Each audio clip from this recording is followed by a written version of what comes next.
Bukti hasil visum anak polisi kasus Guru Supriyani bukan dipukul tapi jatuh di sawah membuat pakar menyebutnya sebagai kriminalisasi overdosis. Guru Supriyani bahkan sempat diminta mengakui perbuatan yang berulang kali dibantah olehnya tidak pernah dilakukan. Kini sejumlah pihak menganggap Supriyani hanya korban kriminalisasi dituduh menganiaya murid yang juga anak polisi Aibda Wibowo Hashim. Guru honorer di SDN 04 Baito, Konawe Selatan, Sulawesi Tenggara itu ditetapkan sebagai tersangka dan sempat ditahan. Sebenarnya, Nur Fitriana ibu korban sudah menerima sejak awal anaknya jatuh di sawah, namun belakangan penyebab luka itu berubah dan menjadikan Supriyani sebagai tersangkanya. Supriyani dilaporkan ayah korban, Aibda Wibowo Wahid menjabat sebagai Kanit Intel Polsek Baito atas dugaan penganiayaan memukul anaknya dengan ganggang sapu ijuk. Kemudian hasil visum korban justru menunjukkan fakta yang berbeda dari tuduhan Aibda Wibowo. Ketua PGRI Sultra, Abdul Halim Momo mengatakan, kondisi korban berdasar hasil visum mengalami luka bukan seperti dipukul. Hasil visum yang merah-merah itu benturan benda tajam, kata Abdul Halim Momo di Konawe, Selasa, tanggal 22 Oktober tahun 2024. Menurut Abdul Halim Momo, korban juga mengakui luka itu didapat setelah jatuh di sawah. Memang diakui anak itu dia jatuh di sawah tapi isu kasusnya dialihkan seakan guru ini kriminalisasi, ada kesan pemerasan, kata Abdul Halim. Kuasa hukum Supriyani, Andri Darmawan mengatakan, kondisi korban berdasarkan dakwaan Jaksa Penuntut Umum JPU juga sangat janggal. Kata Andri, kondisi korban mengalami kulit melepuh, bukan luka pukulan sapu. Korban dipukul menggunakan sapu sebanyak 1 kali, saat dicocokkan dengan bekas luka, rasanya janggal sekali, kata Andri. Selain itu kejanggalan lain terlihat dari status Supriyani sebagai wali kelas 1A, sedangkan korban kelas 1B. Dalam dakwaan disebut, Supriyani memukul korban pukul 10 waktu Indonesia Tengah. Sedangkan kata wali kelas 1B, kelas telah kosong di jam tersebut. Tidak sinkron karena keterangan wali kelas korban jam tersebut murid sudah pulang, jelas Andri. Atas kasus tersebut pakar psikologi forensik, Reza Indragiri mengaku risau dengan nasib Guru Supriyani. Reza menilai, kasus Guru Supriyani telah dikriminalisasi secara berlebihan.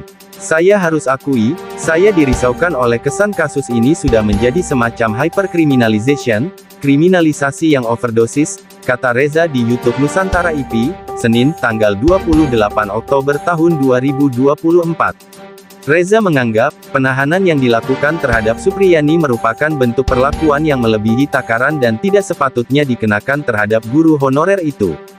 Ternyata apa yang saya anggap sebagai hypercriminalization antara lain terbukti, ungkapnya. Terwujud dalam penanganan tersebut ternyata segedang sepenarian dengan penetapan hakim kemarin, imbuh Reza melansir Viral Dongs.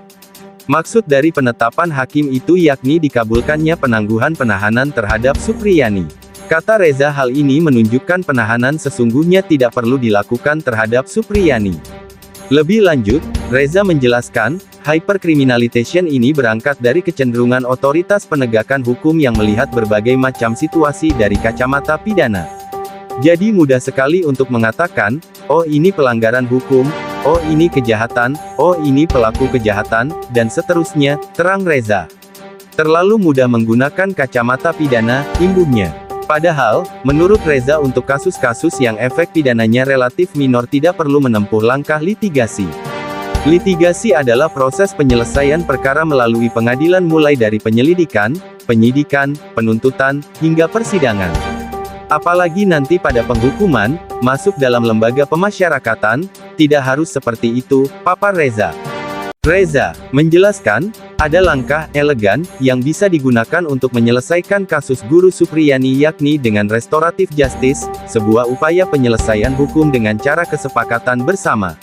Pandangan saya tentang pentingnya restoratif justice ini juga segendang sepenarian dengan komitmen Kapolri, Jenderal Listio Sigit, kata Reza. Dalam komitmen ketujuh yang dia utarakan sesaat setelah dilantik sebagai Kapolri adalah betapa pentingnya personil Polri mengedepankan pendekatan restoratif justice bukan litigasi, urainya. Reza menegaskan, apa yang diutarakan ini tidak dimaksudkan sebagai pembenaran terhadap kekerasan. Menurut Reza, dalam Undang-Undang Perlindungan Anak sudah dijelaskan kekerasan baik itu fisik, psikis, maupun seksual adalah pidana. Jadi tidak ada ruang pembenaran bagi kekerasan. Namun, apakah pada kasus ini telah terjadi atau justru tidak terjadi kekerasan, itu saya tidak tahu, jelas Reza.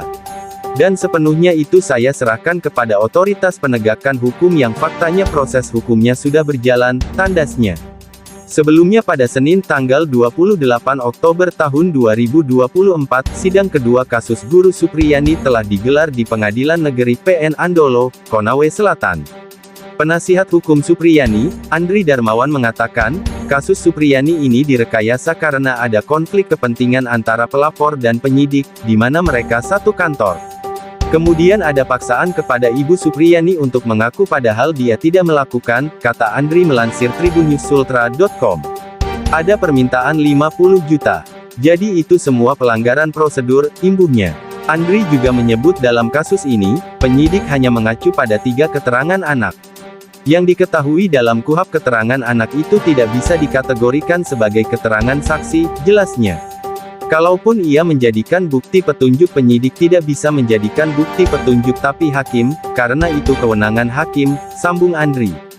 Andri juga mengkritisi terkait bukti petunjuk yang menurutnya tidak berkesesuaian dengan saksi-saksi yang diperiksa termasuk saksi guru bernama Lilis. Ibu Lilis ini saksi dewasa, pasti disumpah. Itu sudah diperiksa bahwa tidak ada itu penganiayaan, terang Andri. Andri juga menyoroti luka yang dialami korban dari pukulan dianggap tidak sinkron dengan hasil visum. Pukulan satu kali tapi menimbulkan beberapa banyak luka. Ada di situ kayak melepuh luka paha dalam, tegasnya.